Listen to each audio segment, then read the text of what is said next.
Travis fell in love with the perfect woman. She listened. She cared. There was just one catch.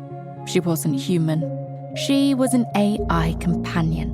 But when her behavior takes a disturbing turn, Travis finds himself at the center of a much darker story.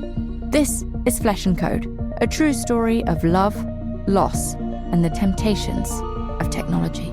Listen to Flesh and Code wherever you get your podcasts.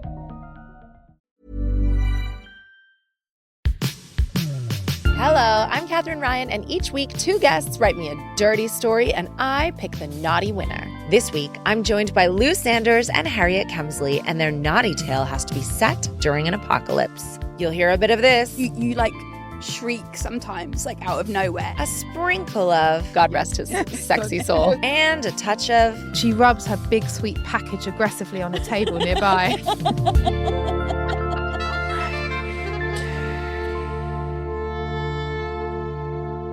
As I climbed into bed last night, a wave of sickness started to ride my body like a Majorcan yoga instructor circa 2009. Sweating and queasy, I lay in my own juices, feeling like a living corpse. What a disgusting little zombie I am. What a disgusting little zombie indeed. However, as I sweated through a fever dream so deeply that it got promoted to a wet one, thoughts of a dystopian society swamped my mind. In a deserted world, what if people aren't carrying jerry cans of petrol, but jerry cans of mango-flavored lube? What if a zombie sees you and decides not to eat your brains, but to eat something more delicious? What if the lack of power leads to orgies in the street, lit by nothing but a head torch and, a Joe Malone candle? I need to hear this story told in full. I called my nearest link to an abandoned world, my cousin in Hull, who tracked down the 2 grisliest writers she could find so that they could write me dirty. Hello, I'm Katherine Ryan, and I've got 2 guests to write me a dirty story, all in the hope of winning a pen. And this week, my 2 pervy pen pals are Lou Sanders and Harriet Kemsley. Hi, girls. Hi. It's so nice to see you. I didn't realise about the pen. The stakes are a bit higher than I thought. That looks like a nice pen. Yeah, and Yeah, it's that's engraved. When I win it, I'll let you borrow it. Okay. Yeah. I've got to stop winking. I cannot stop winking today. Wait, when did the winking begin? It's this morning. I got up at 5 and now I'm a winker. I'm a little winker. Do you think that it's the write me dirty brief that has awakened a sexual side of you? I think so, because also I'm frigging off a lot as well. Yeah. It's those 2 things in tandem. Who have you winked at today thus far? You, Harriet, Chris Moyles, they're the big 3. Don't ask why Chris Moyles was there at 5 a.m. No. How long have you 2 been friends before we get into the sexual element of the brief? Yeah. How long would you say, Harriet? I think a few years, really. Where did you meet? On the circuit? Yeah, and then we both love snowboarding, and so we've been snowboarding a few times. Yeah. How did that come up? together. We just said, do you want to go snowboarding? And the other one was like, yeah, I think I do. And then we spent a few holidays together. We probably had like 3 or 4 holidays together, which I think does bond you. Yeah, that Yeah. is true. And we're quite similar as well. I feel like we're quite similar. Yeah, we've learned how to holiday together as well. We have learned. It's been a process. Don't feed the bear, as the old phrase goes. We went to some mountain and there were bears, and I thought I could make friends with a bear. Oh, you'll know this. You're No, Canadian. You can't. And so I left some food on the windowsill, even though it said don't feed the bear. Overnight, Because while we were in a cabin. I kept picturing me sort of opening the blinds and then a bear would be there and I'd wave. Are you both single at the moment?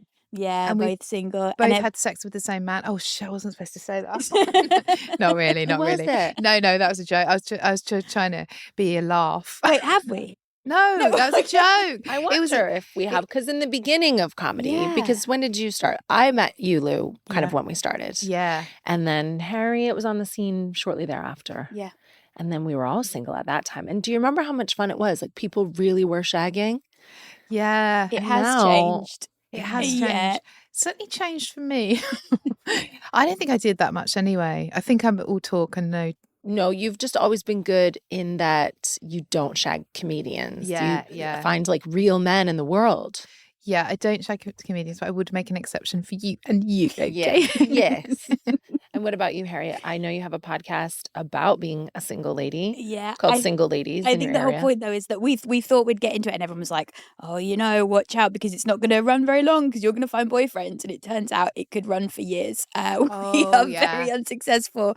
I think most dating podcasts are kind of like confident daters who are giving like sex advice and stuff, and this is just all the pathetic women that are struggling. Just an illustration of why you're single. Yeah. Which I think is the best way to be. And we're noticing a move towards single ladies realizing that there's no benefit to them being in a relationship.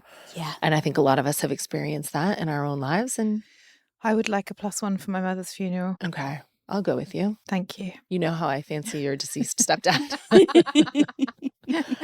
God rest his sexy soul. Okay, thank you.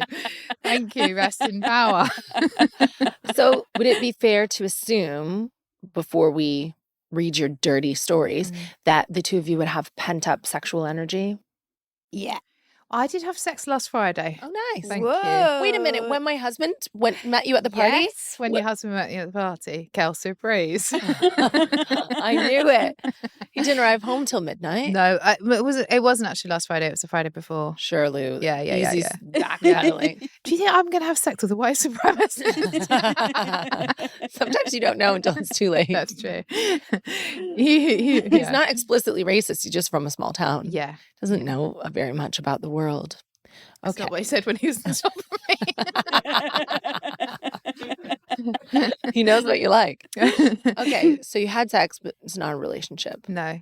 Okay. So, sorry, that's just a brag, I suppose. I liked it because I know, Lou, I'm going to get a very hot story from you. Well, we'll see, won't we? I feel like, Harriet, I have based this on you, but very much we're very similar. So don't be offended. Yeah. Don't be offended because, like, really, I might be writing about myself. So don't feel, you know what I mean? Harriet, do you find your travel buddy / friend and colleague, Lou Sanders, sexually attractive? I think she's so attractive, but I don't know if she's my type specifically. I'm missing the big old wang face. Yeah, she's quite loud. Yeah. Do you like Loud? Do you like quiet? Do you like a quiet? I don't. I just feel like I think that like having sex with you, it would be quite like a loud experience. Yeah. Because you like shriek sometimes, like out of nowhere. Also, you have like quite a lot of stamina, I imagine, and I imagine you'd want to try like on roller skates or like like it would be a lot of different positions and a lot of different things, and I just think it would be quite tiring. Yeah. Okay. Is that fair, Lou, or Harriet, are you basing it mostly on the snowboarding? Yeah. No, I like a connection. Yeah. So I think I wouldn't try it on roller skates. I'm actually a bit more traditional than you might think. That's what I was saying. Yeah. I was surprised I like by the that. connection. But when it finishes, are you like, let's go again, let's get going? I put my cigar in. Yeah. I light up and I just kick back. Lou, do you find Harriet sexually attractive? Yes. In what way? I don't find her sexually attractive because I wish I went for women. I wish I did. I really do. You say but- the idea of having sex with me would be disgusting. No, I think you're absolutely stunning. I think you're knockout. I've told you about your honey glow before, and that's on the face. does have a honey glow. She's got a honey glow. She's got lovely skin. I think you're very charismatic. When I watch you on telly and in real life, I think I absolutely love that girl. I think I love you, but it's a purer love than sort of wanting to finger We're blast you. beyond Yes, sex. yeah. Yes. And if I did go for women, I wonder if you would be my type. Probably not, because we're too similar, and you don't really want someone as similar as you. You know what I mean? Like, Yeah. can you imagine the clumsiness if we slept with each other? You'd have a broken nose. I'd have a black eye. It'd be a disaster. You'd spend all the money on crystals. Yeah, There'd be nothing left for the gas bill. I think I would have to go for a lady who was very different to me, maybe. So then was it a challenge conjuring up imagery, fantasies, like sexual language for this assignment? No, No. because I've got a very good imagination. Harriet, do you have any sexual fantasies that you'd like to tell us about? At the moment, it's just like somebody bringing me a cup of tea. Yeah. I mean, it's just like being able to lie still and someone brings me a snack. Like it's very like prudish and pathetic. I'm just tired. Yeah. Yeah. That's it, I think. It's nice to have your head stroked, isn't it? Oh, I'd love to have And my they head don't pop it in the mouth when they're doing it. No. Come on, a bit of respect. Well, there's plenty of time for that, but just do stroke my head like a princess. Without popping their dick in your mouth. Yeah, just for a second. Yeah. I'm trying to speak. That's why they're doing it. Yeah.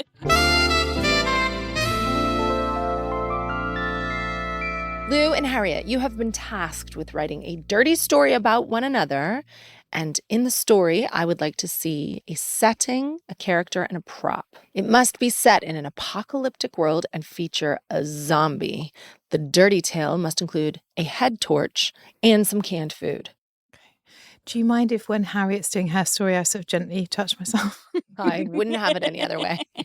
We'll score you points. Okay, great. Definitely. I'll be judging your stories, and the winner gets a Write Me Dirty pen and a place of privilege on my bookshelf. Consent in the Write Me Dirty library is very important, so I will hand it over to you to decide who goes first in reading their tale. I don't mind. You choose. I don't mind. No, honestly. I don't mind after you. Do you want to go first? Yeah, okay. you go Yeah, first. okay. Lou, what's the name of your story, please? Waiting in the wings, brackets, of love, close brackets. Mm-hmm. It sounds classy. It's not.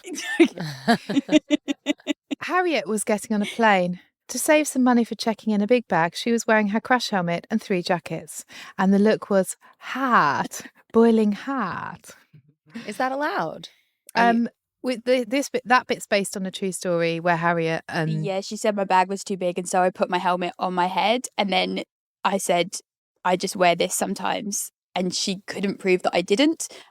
Because you're clumsy, and you're like, you don't know my life. Yeah, Because you've got dyspraxia. yeah. So I was like, I have to wear the helmet to be safe, and Yeah. then she got so overwhelmed, she just said, just and go then through. and then everyone was watching you sort of crawl around, and one girl, I think I've got a photo of you in the crash video of you like that in the crash helmet, and one girl sort of going like that at you, and it's lovely to see. Is this during one of your snowboarding trips? Yeah. Yeah, I think so. Yeah, Okay. crawling around the departure lounge, she had a head torch on and kept saying she was a diving instructor, winking and then trying to bury her head in everyone's laps. Yeah. That is also based on reality. Oh. No, it's not. It's not. Oh. She was wearing a t-shirt saying "Gynae doctor" and whatever the boys' equivalent is.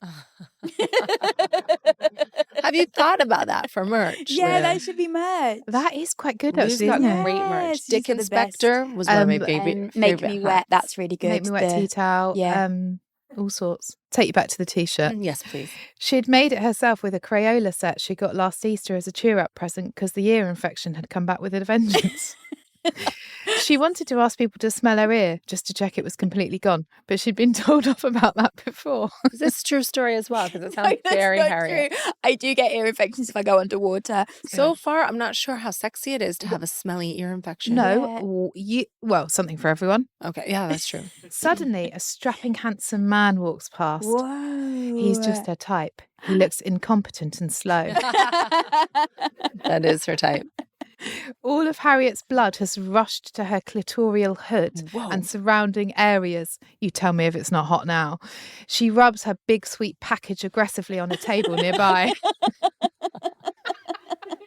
Wow. I think I've got a career in this, actually. Wait a minute. So what I love about you, Lou, is you're so informed, especially on like women's issues. And I don't think we know enough about our own bodies. So is it true that when you are aroused, blood rushes to the clitoral hood? No, it's probably the clitoris, but I Oh. just wanted to get clitoral hood in there. Yeah, Harriet's maybe goes to the hood. If I can get you back to the sexiness of this story. She rubs her big sweet package aggressively on a nearby table. New idea from our horny hero. Harriet starts crawling under tables and staring people out with her bright head torch squeezed tightly on her head, eyes bulging. And that's not all. Tongue was too. An allergic reaction to a hazelnut swirl. She done at 6 a.m. No. Now on all fours, crawling through the departure lounge, she heaves herself up, tongue on chin, arms on tits, daring I'm like not human in this. Yeah, tongue on chin, arms on tits, daring passengers to get an examination from the love doctor. Oh. Because, of course, gynae specialist is on the shirt. Wait, is it because I'm having an anaphylactic No, shock? you're over that now. Okay, great. You've had the EpiPen. Yeah, the EpiPen, great. No one budges. A shy bunch, she tells herself. Political correctness gone mad. Okay, she's going to have to turn up the heat a bit. She puts on Melanie C's new album, takes off her crash helmet and starts patting her tuppence in time to Mel C's underrated tune, I Want Candy. My tuppence is hungry for candy. That's a nice line for you. Thank you. Anyone who's brave enough to look at her is rewarded with a locked jaw and a dead-eyed stare. Psychos are back, she tells herself loudly. Wow. Suddenly, the Spotify adverts come on. Harriet races to her phone to turn off the McDonald's banking advert. But something even bigger than Mackie D's taking over the banking world spaffs out into the airwaves. Oh. The plane would not be departing due to an apocalypse. Okay, babe. Bloody Wizz Air and their flimsy excuses. Everyone starts moaning. They have to get back for things. Jobs, babysitters, a long-planned love affair in the Algarve. The stressed-out airport workers trying to stay calm. I'm sorry, sir. This is an apocalypse and there's very little we can do. We don't have a handbook on how to deal with zombies, okay? People scoffed. Well, they hadn't seen any zombies. And weren't they going to be safer in the sky anyhow? Come on, Wizz Air. Use your loaf. I combined anyway and anyhow there. The airport staff said they were waiting for Keir Starmer to tell them what to do because he was the leader, so he might hear something from the ham-fisted king if the king was still alive. Long shot by the time this airs. No, good Wow. luck. I mean, I feel like, is there a political metaphor that I'm missing here? Is the apocalypse? No, but it's just that we put our power into like some silly boy that's got a suit on and then he's waiting for another silly boy, the king, to tell him what to do. You're right. It's so stupid. And the world is dying. There's an environmental sort of equivalent lean. I don't know. And that is hot. Yeah, and that is hot. Yeah. It's light and shade. It can't all be bang, bang, bang. It was really hot. And now a serious moment. And then back to the hotness in a minute because Right. you can't be sort of, banging your drum the whole time if you get the euphemism. Okay. Unfortunately, this fraught chat was caught short when a funny-looking 7-foot-tall green monster came in and started a bloodbath, killing all and sundry with very little empathy, I must say. This isn't the hot bit. Harriet looked at the monster aghast, but she did not stop dancing to her modern pop music. Such is the training given at Maidstone School of Dance and Drama. She would never quit mid-song. Not now, not ever. You can take our bodies, zombies, but you cannot take our culture, she thought as she slapped her ass to Robin Thicke. And did you really go to Maidstone? No. Okay. No. I'm not dance trained in any way. I right. did try, but she said I couldn't continue. She was giving it everything she had and she was locking eyes with the friendliest of zombies, Patrick. Now here's where things might hot up a bit. Oh. It said that on his name badge, but she wasn't 100% sure she could trust them. But Patrick did seem different, not like the other monsters. Maybe he'd been raised by his gran or another spare woman. Or maybe Patrick had a therapist or worked in horticulture. She didn't know. He just seemed softer. She was halfway through a can of beans, because last time I checked, you could eat and dance. Harriet's doing it all in this story. I know. And this particular zombie, Patrick, was, it's fair to say, absolutely mesmerised. Harriet could tell that finally she had the audience she craved. No, deserved. Yeah. This little lass from Kent started to writhe and wriggle as she channeled her inner Meghan Markle to put on the most passionate of shows for Patrick. Patrick sat down on the cold metal chairs and reached for his dick through his heart. Whoa. Both were present and both were throbbing and red as a dodo. It's gone to a horror genre. Yes, because Very visceral. because I was asked to include the apocalypse, Yeah. a monster, a can of beans, and something else that's not that sexy. But reaching to one's dick through their heart. I mean, I want both. it's really special to write like that. no? Thank you. Yeah. And not everyone's doing it. Harriet shed a single tear and the monster came and licked it. Without saying a word, their bodies knew what to do. Whoa. Each fed one another a single bean at the same time. Not a euphemism.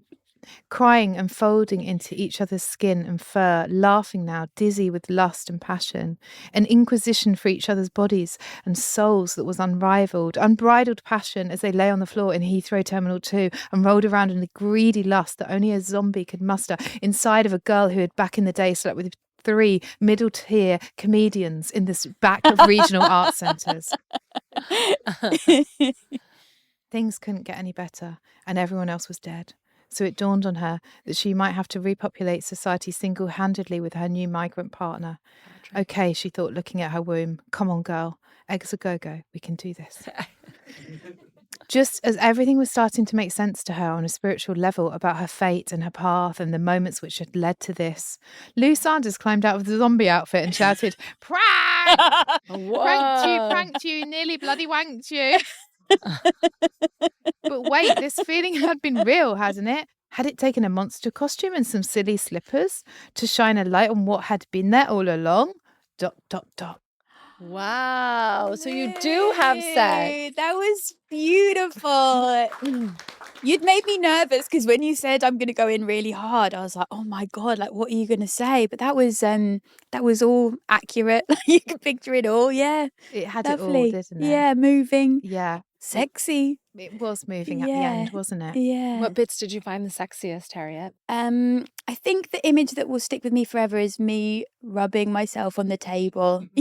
Yeah, that's something. Am I wearing a helmet and a head torch at that moment? I think yes. Yeah.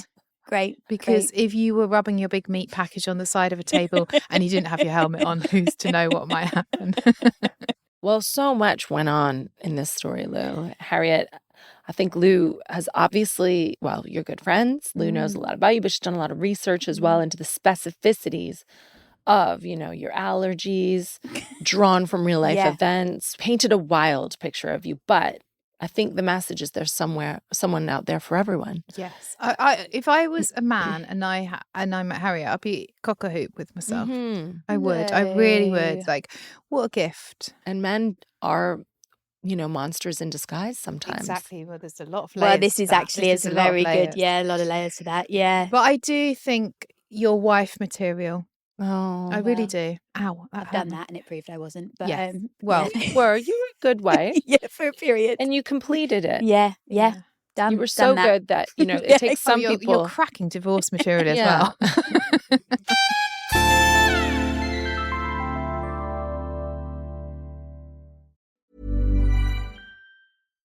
The town of Agde in France has taken a strange turn. The town's mayor has been arrested for corruption. The mayor is unable to carry out his duties. Then there's the mysterious phone calls. I need you to do something for me. Now the whole town has been thrown into chaos. Join me, Anna Richardson, and journalist Leo Chic for The Mystic and the Mayor as we investigate a story of power, corruption, and magic. Follow The Mystic and the Mayor wherever you get your podcasts.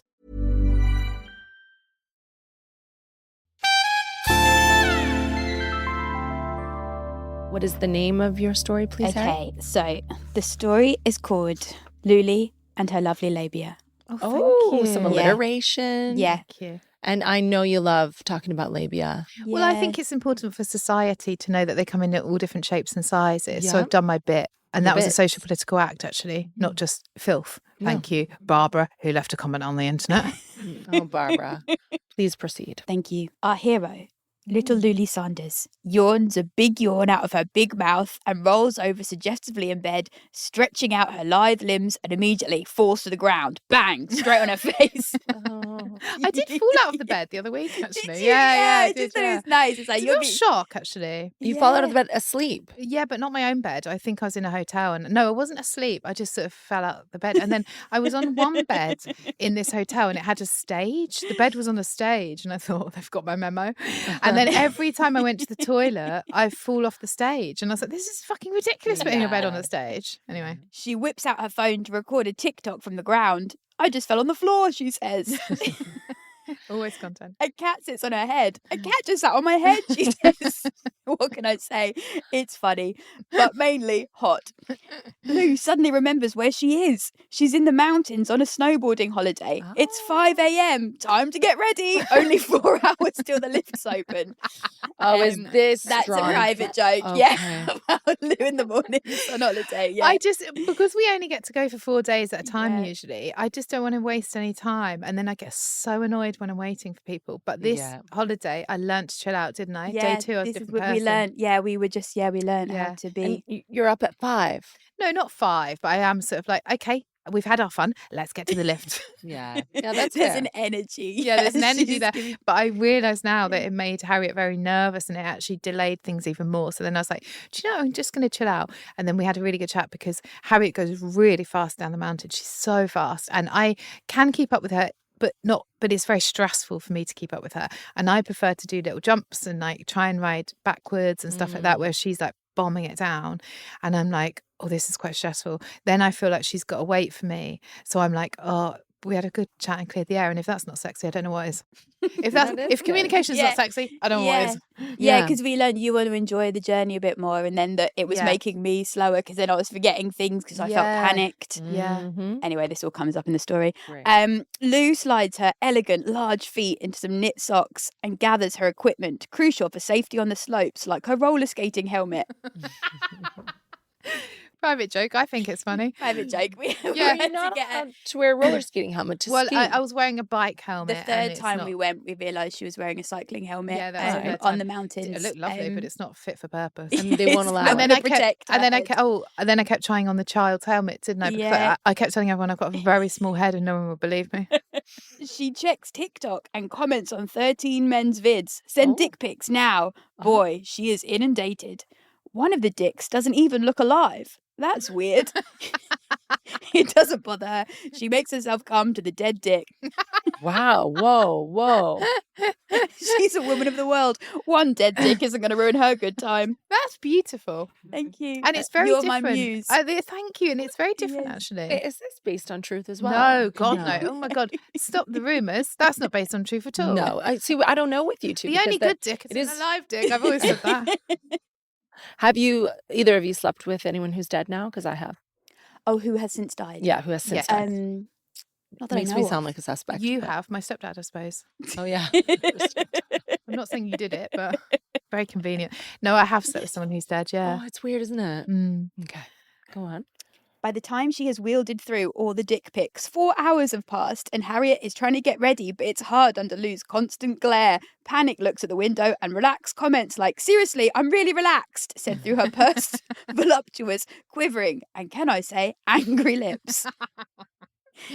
Eventually ready to go, Lou saunters sexily in her big, hard boots outside. They're immediately set upon by a pack of angry bears. How the fuck did all these bears get here? Harriet yells as one of them bites off her knee. Oh, that is weird. I did leave out some little treats for them in the night, Lou responds, but I did think they'd be happy about that. Have you thought about practicing gratitude, bears? I mean, they're clearly Sagittarius. Harriet wants to respond, but a bear has ravaged her vocal cord. Lou starts stomping towards the shop. Come on, Harriet, we've got to get going. Harriet pulls her disembodied arm out of an angry bear's jaw and pops it in her backpack. She'll deal with that later. There isn't time. That's sexy. Where were these bears that you guys? Oh, went? we didn't get any in the end. It's a bit like our love life, isn't it? Okay. Yeah, it's sad. They head down to the shop where Lou immediately loses her goggles. 1 hour passes. They go back to the flat. They look around the shop. They trawl through the snow. Finally, Lou finds them. They're in her bag. Ready to go, Lou strips naked outside the shop and applies sunscreen all over her body. She's going to be covered in her waterproof snowboarding outfit, but it's important to stay safe in the sun. Oh Yeah, yes. you would think that, wouldn't you? Yeah, I do think that, Lou. Thank you. There we go. Looks like you've just lost a few more points You by not taking sun damage It's seriously. good, I'm saying it's serious. And I say she makes sure she gets all of the crevices. She's not getting her anus burnt this time. Men cheer. No, I'd love to bleach it in the sun. Yeah. Surprised Lou the has only not part I suffered leave, the only part I leave third-degree anal uncovered. burns. Thanks, boys, she says as she applies Factor 50 to her lovely labia. Oh, there it yes. is. Yes. She takes her snowboard into the shop to get it waxed. A burly, rugged French man puts the snowboard across his knee and strokes the wax up and down it. Lou watches. A little bit of saliva spools down her chin. Oh. Wish I was that snowboard, she laughs. But they both know she wasn't joking. She's never been more serious in her life. He picks Lou up and places her like a snowboard across his lap. Ooh, that's hot. He waxes her naked body up and down. You will go very fast, he says. He takes a toke on his cigarette and enters her slowly. But let's just say because of the wax, it doesn't stay slow for long. Whoa. Soon they're slipping and sliding all over the shop. They crash into the till. They slide down the stairs. The whole shop is destroyed. Lou pulls on her trousers and pops out the shop. Call you later, big boy, she hollers. He takes another puff on his cigarette and prepares himself for his next customer. This must be a busy shop with what he's offering. Yeah, well, the ladies. It's full service. Yeah. Lou strides outside the snowboard shop, a real spring in her step. Harriet's waiting outside. It has now been 3 hours since they left. Suddenly, there's a weird wail from the undead. Lou picks up her snowboard, turns round, accidentally thumping a zombie in the chest and knocking him out cold in the snow. That's weird, Lou says, but nothing's going to ruin my day. Lou struts towards the lifts. There's a bit of screaming in the background, and the sky is suddenly black and red. Harriet says, "Do you think this is a good idea? It seems like there might be an apocalypse happening." And Lou says, "But I really want to try my little jumpies." They get on the lift. It's so beautiful. They take big gulps of the refreshing mountain air when the lift suddenly stops and a stream of the undead start climbing up the lift pole. Lou laughs. "I mean, if we can't get a boyfriend here, we can't get a boyfriend anywhere." They start to scream. They look for things they can throw at the undead. Lou opens up her backpack and it's full of little cans of oat milk. Thank God they don't cater for vegans in the mountains. They start lobbing the cans of oat milk at the zombies' heads. Suddenly the lights go off and they're pitched into darkness. Lou says, "Don't worry, I have a head torch," and gets it out and puts it on her head. "Come on, let's have a look at you," she laughs seductively. They look back like, "We're going to eat your fucking heads." She sees her snowboard waxer trying to get through and rescue them. He's fighting zombies left and right. Oh, bless his Some heart. of the zombies start to make love. "If you can't beat them, join them," Lou screams as she jumps from the lift, aiming for the snowboard waxer's arms. Unfortunately, she's forgot she's covered in wax, and her and Harriet land in the snow and start to build up speed. Whizzing down the mountains, her snowboard guy starts getting eaten by the zombies. "Lou, my goddess, help," he yells. But it's too late. They're at the bottom of the mountain, ready to get in their beds before another fun day on the mountain. Didn't like it that much anyway, Lou says, as she treats herself and comes to the zombie dick pic one more time. Wow. Lovely. That's beautiful. Thank you. Thank you for truly seeing me. What did you think, Lou? I loved it, actually. I really did love it. I thought it was very flattering. Mm-hmm. The only thing I would say is, as mentioned, I wouldn't want a dead dick.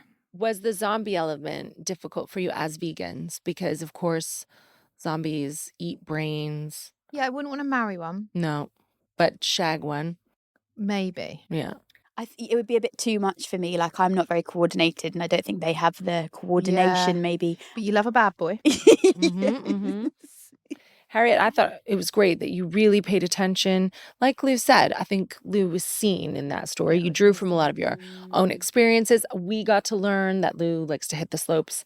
I mean, nothing can stand in the way of Lou's ski holidays, not even the zombie takeover of her new French lover. Those stories were sexually charged. You're obviously good friends. You know each other well. I think that our listeners will be super turned on. It's not chicklet, it's flicklet, isn't it? It's Get me a table. Yeah.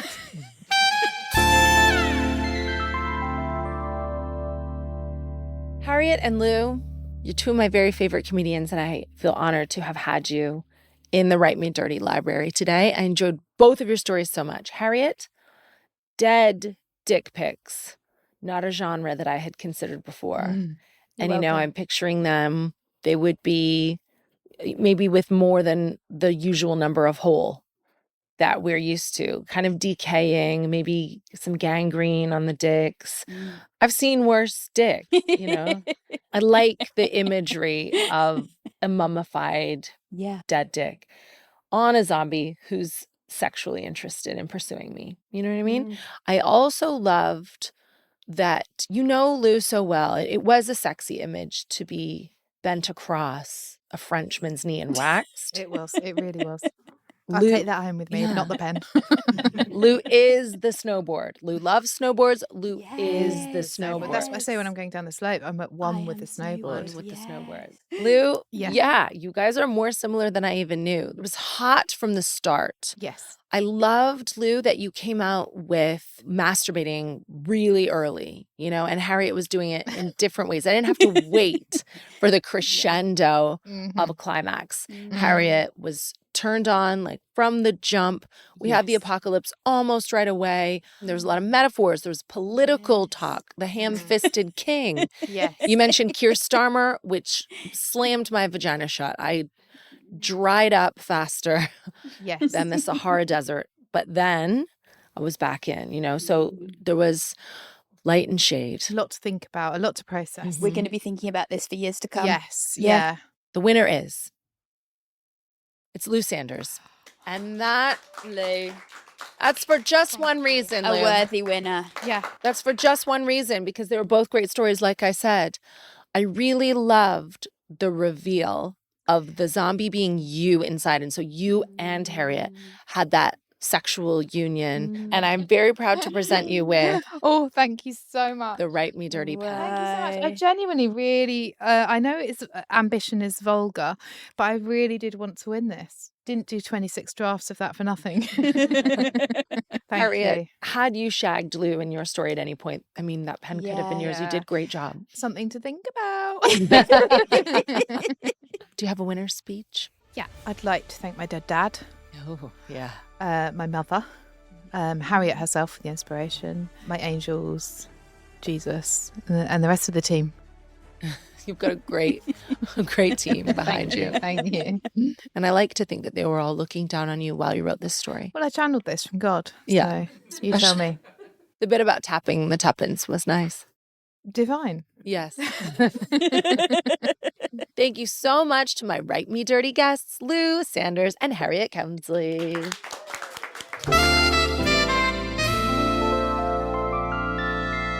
Listening to Lou's story made my naughty zombie fantasies come to life.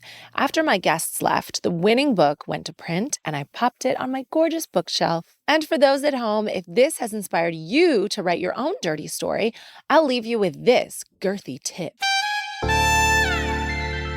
With supernatural characters, make sure to explore their human, emotional side to make the audience connect to them.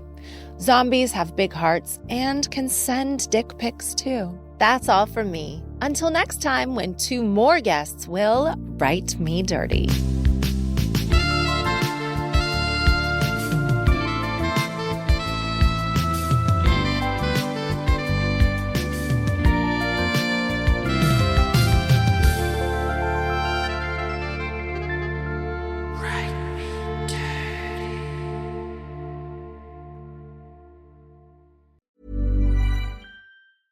Hello, I'm Elizabeth Day, the creator and host of How to Fail. It's the podcast that celebrates the things in life that haven't gone right and what, if anything, we've learned from those mistakes to help us succeed better. Each week, my guests share 3 failures, sparking intimate, thought-provoking and funny conversations. You'll hear from a diverse range of voices sharing what they've learned through their failures. Join me Wednesdays for a new episode each week. This is an Elizabeth Day and Sony Music Entertainment original podcast. Listen now wherever you get your podcasts.